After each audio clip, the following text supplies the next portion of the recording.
As soon as I hear the word Huawei, it reminds me of the US Huawei ban controversy, and I think it is the same for most people. It was a huge setback for the company, followed by a lot of havoc for the customers.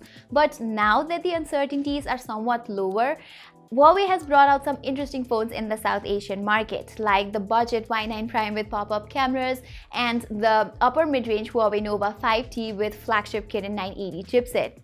It's been launched for some $400 and the specifications look good on paper. But does the performance follow suit? Let's find that out in this full review of the Huawei Nova 5T.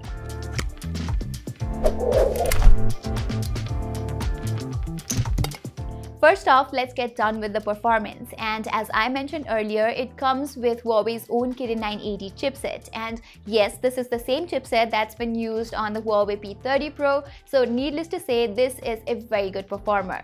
But it's 2019 and you do get a fair share of competition. The K20 Pro, for example, for a similar price is a direct competition to the Nova 5T. For everyday tasks, there is no huge difference between the two. But with higher benchmarks and better gaming performance, the Snapdragon 855 does prove its edge over the Kirin 980. Don't get me wrong, both chipsets can handle everything you throw at it. However, the Snapdragon 855 just does the gaming part a little better. For instance, while you play PUBG, you have the option for going to extreme settings with the K20 Pro, whereas the Nova 5T lacks that. However, for the settings the phone offers, games have run smoothly in the Nova 5T. There is also something called performance mode here that optimizes your device's settings to deliver maximum performance, meaning the gameplay will be a little smoother and background processes are not limited. The downside to that is that you will experience some battery drainage and also some heating. Apart from that, normal day-to-day performance is smooth and multitasking has never been a problem thanks to the 8GB of RAM. You get 128GB storage but no microSD expansion, which is a bummer. The performance is also complemented by Huawei's EMUI. The phone runs on EMUI 9.1 based on Android 9 Pie. And because the latest Mate series came with Android 10, chances are that this phone will receive it too. Now, talking about EMUI 9, you do get some unwanted apps pre-installed here. You can delete 90% of them, so that's not going to be trouble at all. However, I'm not really a fan of the icons on EMUI. But the good thing about EMUI is that it's not heavy like MIUI, so transitions around the phone is smooth. The phone's UI also does limit background processes properly, so you won't experience lagginess while app opening or switching between them. So yeah, the Nova 5T, like the Redmi K20 Pro, is the best value for money smartphone in terms of performance. Okay, now moving on to the design, one thing that's consistent with Huawei phones is that they have good designs. The Nova 5T follows the same story. With metal frames and a glass body, the phone looks good and feels even better on the hands. What I like about this phone is how snugly it fits on the hands. You get a fingerprint sensor on the right, which is also your power button. It's just like what we saw on the S10e, but the only difference being the fact that the sensor here is blazing fast. The back has many things going on. I have this blue one which looks very shiny thanks to its glass back. The Nova branding has been revamped to something like this. The purple variant has Nova written all over the back and seems to me a little bit crazy. The top left of the phone has a triple camera setup with an LED flash right below it. Down below, you see a USB-C port and a single firing speaker. The phone does not miss out on an IR blaster, which is good to know. But sadly, you don't have a headphone jack here. You get headphones inside the box, which have Type-C outlet. I don't know about you guys, but I haven't yet shifted to wireless earbuds, so that is sort of a bummer for me. Also, the single firing bottom speaker is just average to my liking. So summing up, I would say that the design aspect has been very well covered by Huawei except for the absence of the headphone jack. The phone is light yet feels premium on the hands, and yeah, I think I love the design. Now, the display. And I am not known to Huawei having AMOLED displays ever in its mid-range or even upper mid-range phones. So yes, the Nova 5T has an IPS LCD screen. It's 6.26 inches in measurement and flaunts a punch hole display on the top left corner. Now, this reminds me of the S10e again.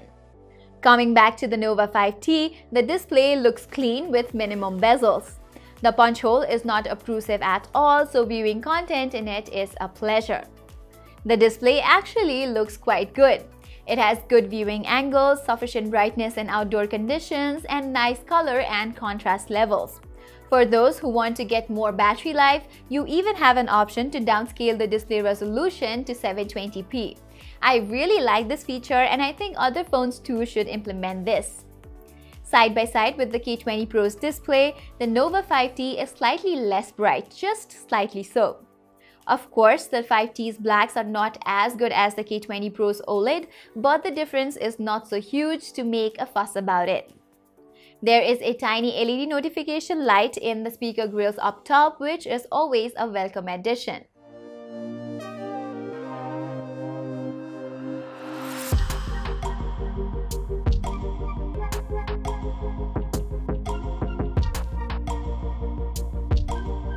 The Huawei Nova 5T has a quad camera setup at the back like a lot of smartphones these days. We get a primary 48 megapixel sensor, a 16 megapixel ultra-wide-angle lens, then a 2 megapixel depth sensor, and a 2 megapixel macro lens. The extra macro lens is, well, a lot of gimmick if you ask me. The images are void of details. It's only that the lens lets you get really close to the subjects, otherwise it's hardly any good. For portraits, the Nova 5T uses the primary camera, and when put in comparison with the K20 Pro's portraits from the telephoto lens, subjects do not seem to be distinguished well. But you can click portraits from the 2x zoom option as well if you wish to go closer to the subjects. Side by side, K20 Pro's portraits look better in terms of color and background blur. If you are not satisfied with the portrait mode, there's also this aperture mode, which is basically a portrait mode that lets you change the amount of blur and focus on subjects before and after taking portraits, which is nice to have. Now, normal images are pleasing to look at. Previously, photos from Huawei phones looked heavy on contrast, but this time the colors look almost natural. While I compared its images with the K20 Pro, the K20 Pro's looks to have slightly more saturation in them. When you look at the samples in the phone screen, K20 Pro's normal images look better, but in reality, both the phones give more or less similar outcome.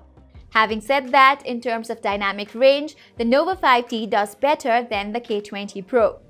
Wide-angle images look similar in terms of quality, but K20 Pro's wide-angle images are a little wider than the Nova 5T's. For selfies, we have a 32 megapixel snapper, and this is the aspect about the cameras that I have liked a lot. The selfies are actually very good. There is no inbuilt beautification here, and the skin tone looks natural. Portrait selfies too look nice and pleasing. Again, comparing the selfies of the K20 Pro with the Nova 5T, we can see that the Nova 5T certainly looks better. The phone does, however, struggle at nighttime photography, as all the mid-range phones do. There is night mode to compensate for that. Details and exposure improve a lot with the night mode on. I compared the night mode of the K20 Pro with the Nova 5T, and both do good. There is not much difference, to be honest. On a similar note, there is gyro EIS in the cameras of the Nova 5T, so the videos are very stable and have good quality in them as well. Though you don't have 4K 60 FPS option like the K20 Pro, but the 4K 30 FPS option does good too. It's stabilized and has good colors. You can even switch from normal to wide angle to 2x zoom option in the same video, which is a feature I have liked a lot, and I think this feature can be useful many times too. So camera-wise, you could say that the Nova 5T's cameras are more or less similar to the K20 Pro. The only difference is that the K20 Pro offers you 4K 60 FPS video recording option and 2x telephoto lens, while the Nova 5T offers you superior selfie cameras. With the Nova 5T, you get a decently sized 3750 mAh battery that gives a whole day on moderate usage.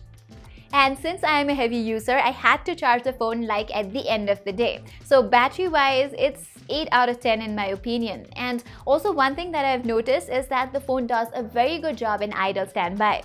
And also, if you want to improve your battery life, you can turn on the smart resolution option that automatically adjusts screen resolution to save battery power. Charging is done very fast too.